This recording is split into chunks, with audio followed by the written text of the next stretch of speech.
हाँ जी, पशुपालक साथियों, आज मैं एक ऐसे साथी से मुलाकात कराता हूँ जो मेरे पास यूपी से आए हैं। यूपी भारत का एक बहुत बड़ा स्टेट है और यहाँ पर खेती बाड़ी और पशुपालन होता है, जैसे कि पूरे भारत में होता है ऐसे ही यूपी के अंदर होता है। पर कुछ कारणों से नस्ल में वो पीछे हैं, नस्ल तक पहुँच नहीं पाए। पर कुछ जागरूक किसान इतनी दूर होते हुए भी हमारे तक पहुँचे और जो जो जानकारी उन्होंने मांगी मैंने उनको मुहैया कराई। तो उनसे मुलाकात कराता हूँ कि हमारे यहाँ पर उनका विजिट कैसा रहा और उत्तर प्रदेश से कहाँ से आए, उनके बारे में मैं जानकारी दूंगा। तो आइए मिलाते हैं इनसे। नमस्कार जी। नमस्कार जी। तो आप कौन सी जगह से आए हो? जी, जिला बरेली, ग्राम फतेहपुर और यूपी से आया हूँ। जिला बरेली और गांव गांव फतेहपुर। फतेहपुर यूपी उत्तर प्रदेश से आए हैं। और नाम क्या है आपका? मेरा नाम धीर सिंह है। धीरज सिंह नाम है। और मेरे पास कल सुबह पहुंचे थे। तो यहाँ पर पहुंचने पर आपने क्या क्या देखा, आपको कैसा लगा फार्म का सिस्टम? आपका सिस्टम बहुत बढ़िया लगा। आपकी 4 भैंसें देखी मैंने। मैं यहाँ पर रहा, खाना पीना किया मैंने, सब कुछ बहुत बढ़िया रहा मेरा। तो पशुपालक साथियों, ये इसीलिए देखने के लिए आया था क्योंकि आमतौर पर लोग कहते हैं कि हरियाणा में दूध वाली भैंसें नहीं हैं और आम क्षेत्र हैं जो पूरे भारत के, वहाँ पर मुर्रा नस्ल नहीं है। मुर्रा नस्ल के अंदर वाकई में खूबी है दूध देने की और लंबे समय तक दूध देती हैं।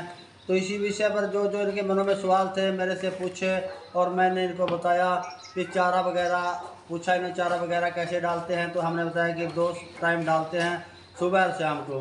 और जो अपनी फीड है, फीड भिगोते नहीं हैं हम, तो ऐसे ही सूखी डालते हैं क्योंकि सूखी फीड के बहुत से फ़ायदे हैं। जैसे अगर आप भिगो कर डाल लेंगे तो उसमें फंगस वगैरह की शिकायत रहती है और पशु जुगाड़ी कम करेगा। और जो खुरड़ी है, अपनी नाद बोलते हैं जिसको, उसके अंदर भी फंगस हो जाएगी अगर गर्मी का मौसम है तो भिगो कर दाना डालेंगे। तो इनके वहाँ पे यूपी में भिगो के ही डालते हैं। और नस्ल की तो एक जोटी लेके आए थे तो उसने सैंपल अपना पेश कर दिया था कि फर्स्ट टाइमर 15 किलो दूध निकालती है। और जो आम इनके पास पशुओं की संख्या ज़्यादा रख रखी है, ये इसी मैटर से यहाँ आए थे कि मैंने इनको बताया कि संख्या जरूरी नहीं है, 30 के लगभग पशु हैं और 5-6 पशुओं जितना दूध हो रहा है। तो मेरा मतलब यही है कि आज महंगाई का दौर है, तो जो आपके पास पशुधन है उसको छंटनी कीजिए। छंटनी करना ही फार्म की तरफ जाना होता है। तो ऐसा नहीं है कि हम संख्या कोई मैंने नहीं करती। आपके पास पशु क्वालिटी का बढ़िया होना चाहिए और दूध की प्रोडक्शन देने वाला होना चाहिए। तो ये इनके मनों में सवाल थे जो मैंने बताए। क्योंकि जी आप संतुष्ट हो? सुबह से मैं इस बात से बहुत संतुष्ट हूँ।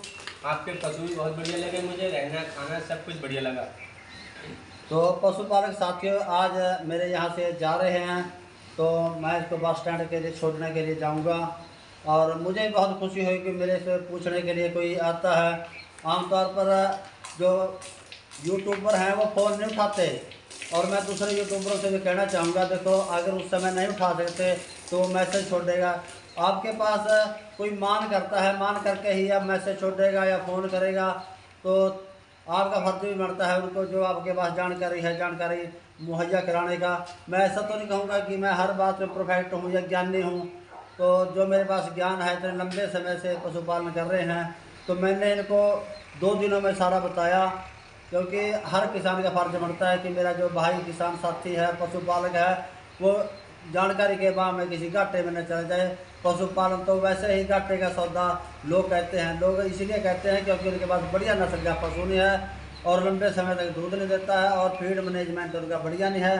तो इसीलिए पशुपालक साथियों, मैं आपको दोबारा से फिर बताना चाहता हूँ कि आप पशुधन रखिए, चाहे कम रखिए और बेस्ट क्वालिटी का रखिए। ज़्यादा कुछ ना कहता हुआ नमस्कार, जय हिंद।